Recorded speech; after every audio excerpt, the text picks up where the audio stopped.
يا كلاماني waxa hore loo yiri ninka tuhunsan Soomaali ba tabar yaro anta la ku siiye warhooy timir lafba ku jirta warbo Abdullah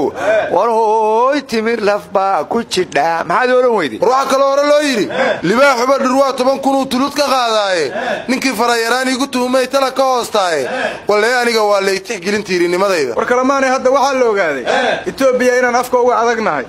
adinkana war la qabaa xiisa malaha la yiri hadda horaan isu soo aragnay war wala weyn Itoobiyada garanayseen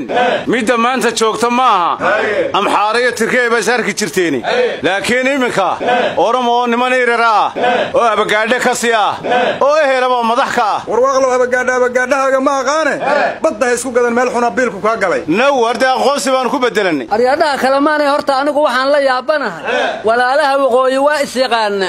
Soomaalida kalena waa taqaan muga aqoonsiga Itoobiya ka rabaan xooyaha waaba sheegaysaane ma ixtiraaftaan warbo haday ku aqoonsan waayaan nin balad iyo bariba ma gadatid badlay ka hadlayaan nin war Bashiir laftirkaada ka sokayna waa goono soo wadeen adiguna yaad u gacan gelin doontaa war madaxweynaha Soomaaliland Muuse Bixiyo Itoobiya ka soo laabtay wuxuu yiri heshiisku waa ka naqday miyuu yiri war sheekayo hadan baabin Muuse waa ka naqday ma yaqaan hadaba waa kaftama hayeystaji amuu yiri naw wuxuu barakibay ahayn wadad falanaatiina anigu waxa sidii ma sheegine Muuse wuxuu yiri anigu mujaahidiintii Soomaaliland ka mid ahay inta nool iyo inta dhimatay inta joogtana ana matala xaniyoodii baan ku hadlayaa cid aan baryaynana male dadka qaylinayo oo aan awood lahayn dhageysan mayno hayaay wala weyn mujaahidkii uu hadlay ma iska aamustaan warka iga dhaxgelina madaxweyne Muuse isagoo wali sii hadlay wuxuu yiri badda anagu waa kireynay ma iibin annagaana hadii iska loo cid aan u doo fariisanayna ma aan kala tashanayna male maslaxada labada wadan baanan ka dhac aragnay heshiiska naw waa ka qarankii socday dawladda Soomaaliland maxaa lagu diidan yahay dadkeedu hadduu tashaday maxaa loo daba socdaa war waqlo haday dekadihii gateen dalkiina xaraashayaan sidee lagu daynayaa war Bashiirow ka joog war hooy ka joog qarankan ka joog waxba jira ee ka joog jidba oo baxay ka joog aryaa waqlo war heema hayside adduunkii oo dhamaayaba la yiri Itoobiyana waa falantaha la yiri Mareykanka midowga Yurub xataa yaabo waxay dhaheen war Itoobiya waxaanu dhaqan maahine xurriyada Soomaaliya ku xadgudbin hadda badla saas ku heli maysida cagta dhig muga waxaan ku dhihi lahay luugta jeeni dhaafta way jabtaaye ma ogtahay war Abdullah waxaan u daalinba waxa hore loo yiri geel durduro madaxiisa lama dhaafo walba bisla waxa kale la yiri durduro geel ba ku jabay damaacina waxu yahay dalkuna waa lama horaan dadkuna waa lama horaan arya Bashiir waxaad ka tagtay weydnaan daareemine dadka kii dhergow daran ilaaliyo dib socodna waysaga war idinka laftiinaan dhagiin iyo afkiinu ismaqale waxa ka tagteen hadalkii maadaalaha ducaqaba dugsiyaha doodii goolaha sare maqaardi damba jira haye waqlo Soomaaliland makacaan ba ka urtay hadaba maxaad u leeyahay saraakiisha kacanka madax ka ah gudideena talisa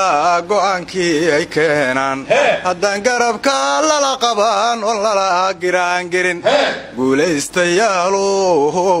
heeda golato uradi sare intay gaari karayaan miya laga qaadaya war Soomaaliland go'aankeeda cid kala tashanaysa ma jirto war kalamaanay arinta Soomaaliya Itoobiya ay joogtay idinkoon Soomaaliya iyo Soomaaliland ku meeraysan beesha caalamka waa hadashay war diyaaradda Ethiopia Airlines 7500 oo ruux oo Soomaaliya raaci lahayd baa joojisay la yiri warwari Umar Tijir radio kulmiye ka tirsan aba kamid ah dadka diiday inay raacaan war madaxda Soomaalida Kenya iyo xildhibaanadooda iyo aqoon-yahankooda waxay dhaheen waa xad gudub tilaabada Ethiopia madaxweynaha Kenya waxay ku amreen mowqifkiisa inuu cadeeyo warda Soomaaliland kiya safaarad baa u joogta war waa falantiina warka hanaga dhaxgelinine beesha caalamka dhamaanteed waa ka hadlay arinta Soomaaliya iyo Ethiopia midowga Yurub waa cambaareeyay Mareykanku digniin oo siiyay Ethiopia midowga Afrika waxay dhahay sharciga aan ku dhisanaayay ka soo horjeeda tilaabada Ethiopia qaatay gobol Soomaaliya kamidana Ethiopia heshiis lama geli karto jaamacadda Carabtuna waxay dhahan waa xad gudub bareera ururka Islaamkuna waxay dhahan xad gudubka inta Allah sharci qaba ma jiro hadda Cabdiraxmaan Cabshakuurna wuxuu yiri xarun xarunta midowga Afrika waa in Addis Ababa laga raro sababtoo Itoobiya shuruucda ay ku dhisnaad ku tumanayso sida darteed saldhig uma naga karta midowga Afrika warsheekayo hadda baka dartay Cabdiraxmaan wuxuu kamid yahay beesha caalamka Allahu akbar ya baarlamaanka Soomaaliya oo kamid yahay maadiga moog way baarlamaanku ma beesha caalamka war Cabdiraxmaan waa rawl oo dhigaha Soomaaliya oo hadda Cabdiraxmaan Faysal Carwaraabihiina warwaaqo Cabdiraxmaan Shukur badii lagu eedan jiray waa beelwada bari buu ka noqday waana badbaaday hadda Muuse ma ximba badka ka qabataan idinku annaga iyo Itoobiya arxanama dhaxyaale ninkii aamino joog wargorgor taawrama ka ducaysay laftinaga dhulkinaga cirkinaga badinaga aryaadaha samigay Cabdullana waa ka waramayo wuxuu yiri hoo adduunyadan afarta gees maxaa dadku abuurtay adduunyadan afarta gees maxaa dadku abuurtay war kalamaana Cabdulla ma ducayne ma orama jacayl aamin ugu leedihiin waar oramo waa tole balbiicab warbo kalamaana Itoobiya iyo bagaadhay iyo Muuse ku wareerdheene hadda doorashada Puntland baa horaanteeda maanta garow ka bilaabatay war Bashiiro ma qof iyo coday ahayd war Bashiiro hadda dani inaad dib u doorataan ma ku qanacdeen aryaadaha dani xafladda isku soo sharaxay wasiirkiisa arrimaha gudaha Juxa wuxuu ka yiri federaalka nin iska celi kara daniya ka jira daninaha wuxuu ba yiri nin idin difaaci kara wax u dhiibta Xasan iyo federaalkiisana aniga ku filan oo yiri hadda Puntland inay doorato mugaxa lagu diida oo kaadi madaxweynaha Puntland ma waxa loo doortaa inuu federaalka isku qataaro mise inuu dadkiisa wax u qabto waraawad qaybsiga Puntland ee qalbiga ay dastuurka ku qornayn ma qaba in madaxweyne laba jeer oo isku xigta la doorto war madaxweyne dana arintan hore waa wuxuu yiri Puntland waa ka gudubtay in beel kursi ay ku wareejiso beel kale war kale ma anigu waxa soo dhandin ma sheegin Puntland arrimaheeda waa ku wareedhan waa dhaxara dhaanine maanta hadda doorashadii baarlamaanka la qabtay waxaana gudoomiye loo doortay Cabdirasaaq Axmed Saciid ku-xigeenka koowaadna waxa loo doortay Maxamed Baari Shire ku-xigeenka labaadna waxa loo doortay Maxamed Maxamuud Awoowe war Bashiir oo adiga laftirkaaga war hayne gudoomiyaha la doortay waa dani oo barta taagan waana gudoomiyaha guddiga doorashooyinka qof iyo codka madaxweyne dani aryaadaha gudoomiyaha cusub ee baarlamaanka Puntland wareegi koobaad oo ku soo baxay dadkuna waxay leeyihiin danina wareega lamaad ma galaayo oo hadda tusaale gudoomiyaha idin kugu filan muga waxaan maqli jira nin dooran doorta xawdhahdeen dadka see loogu daaliha dooran doorta xawdhahdeen dadka see loogu daaliha warmay qarabtu waxa tiraahdaa idaa kala tilbuduun istaxyat aluyun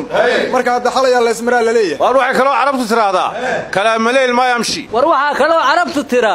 qarsoodinaha noo naqato waa la kala qaraabtaa war waxa kale carabtu tiraahdaa man dalaba al-ula sahra layaali war Soomaalidu waxay ku mahmaraan ninkii sahla Saciid dibi dhalay war musharaxiinta mucaaradka Puntland oo soo jilcay markii awood loo sheegtay waa u hambaliyeen gudoomiyaha cusub ee la doortay wali warkooda wuxuu u ekaa nooc cadaalad falo ha naga hiilin war hadda mucaaradka hambaliyadooda armay tahay dan baa noo run sheegtay farxad naguma duugnayn war wala weynay kuwii lahaa maalinta doorashada guriga dani baanu tagaynaa xagay qabteen warwaaqdo war ma haysid Muradiyana waxay kamid tahay dadkii u tartamay gudoonka baarlamaanka warba waasadiyana madaxweynaha Puntland buu tartamaya ariya Maxamuud Diyaano BSF taw xukuma war ala kulli xal Puntland ninkii soo baxaba waxay maraysaa xaaladeedu waa